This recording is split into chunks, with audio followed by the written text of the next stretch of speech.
was in a car accident. Somebody sideswiped me, hit and run, and ran me off the road. And now I'm disabled, lost my job. My house got foreclosed on. I just want the peace of mind of knowing, okay, I'm making $2,000 a month, so I can afford $500 a month for rent, whatever the case may be. So It's the renters that, since I couldn't afford mortgage, I got renters off Craigslist, which refused to pay.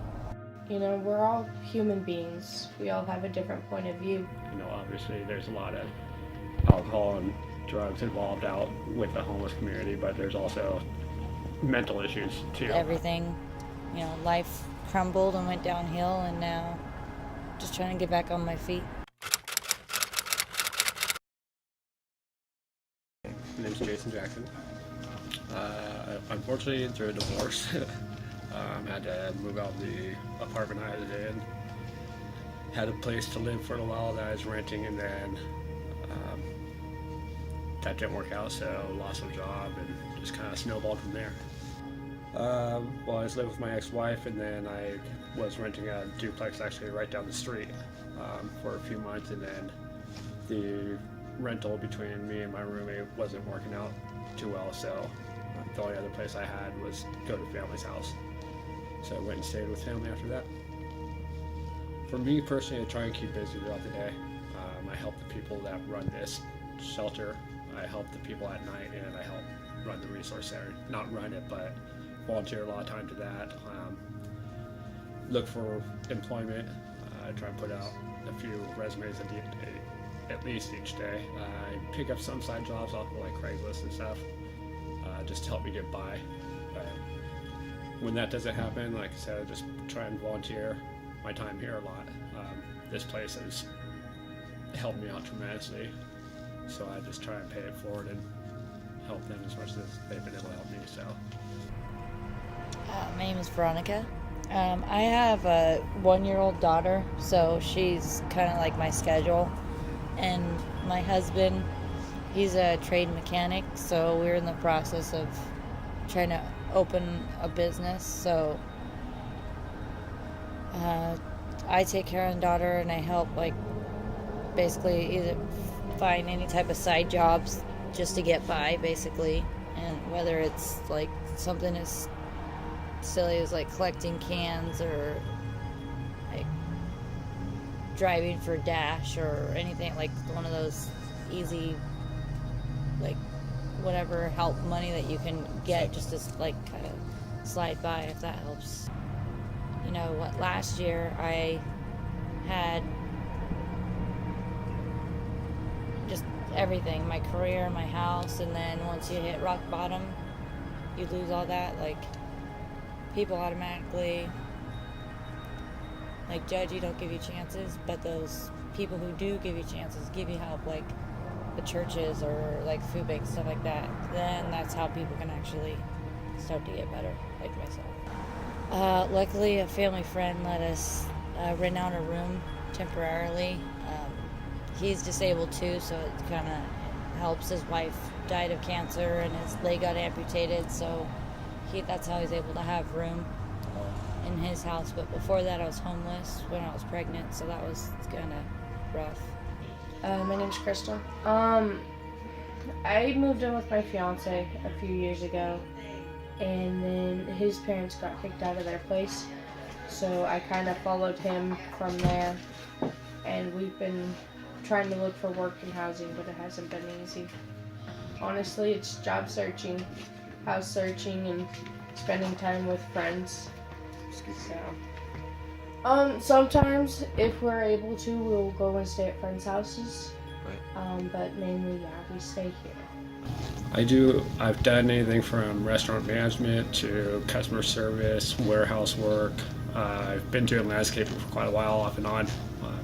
But that's what I like to do, is do landscaping. But if I don't know how to do something as far as a job, I'm able to learn it pretty quick. So I'm pretty much able to do anything. My goal is just to, save a little bit of money when I can for little side jobs or anything if I can, if I do have any. And then, like I said, move my way up to where I do have that regular income again. And I can, move out here and find a room for rent I don't find myself like renting a house by myself or an apartment by myself because I don't have the income for it. But I do see myself capable of being able to afford a room. Well, I eventually want to become a fashion designer over time. Cool. Go back to school so I can learn how to create my own clothing and open my own store. So, just spend time with family, hopefully get family back into my life again. I've lost a good amount of it from things that I've done, but that's besides the point. So, just kind of want to work my way into doing something important for the world. I've actually lived up in Reading. I grew up down here. I moved up to Reading for like 10, 11 years. I had to move back down here, but up there I worked at Shasta College as administrative assistant, and I had my own business in event planning and another one in payroll. So I was pretty busy all the time. And then after the accident, I couldn't, like I tried to go back to work a couple times. That didn't work out. And I even tried to get a job at a call center and stuff like that, but that, because I can't sit or stand or lay for too long, it's just kind of, yeah. So, and then then I ended up getting pregnant with my husband, which I wasn't supposed to be able to have kids, so that kind of threw us through a loop. So that's a bit of a challenge. So for me personally, like now, as long as she's healthy and happy, that's all I really could really ask for.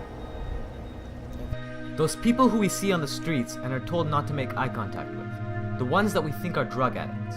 The ones that we concern our safety with when we're next to them. The ones we think have little to no intelligence. The ones that are treated as though they're useless to society. The ones that look to us for help. The human mind is quick to judge, and we've all been caught doing this. The woman who said she was going to open her own mechanic shop was later explaining how she wrote her business plan, bought website names, and how she had already found colleagues that could fund her venture. Jason is one of the most kind-hearted people I've talked to. Not only did he make me feel welcome to the shelter, but he introduced me to directors of the shelter to get more people to interview. He has better people skills than one would have thought, but hasn't been able to go to the dentist and has teeth which employers don't feel welcome. Crystal was a very positive and uplifting person who had just been at the wrong place at the wrong time. The situation in which these wonderful people are in is a place where anyone can easily go, but not many people can come back to tell the tale.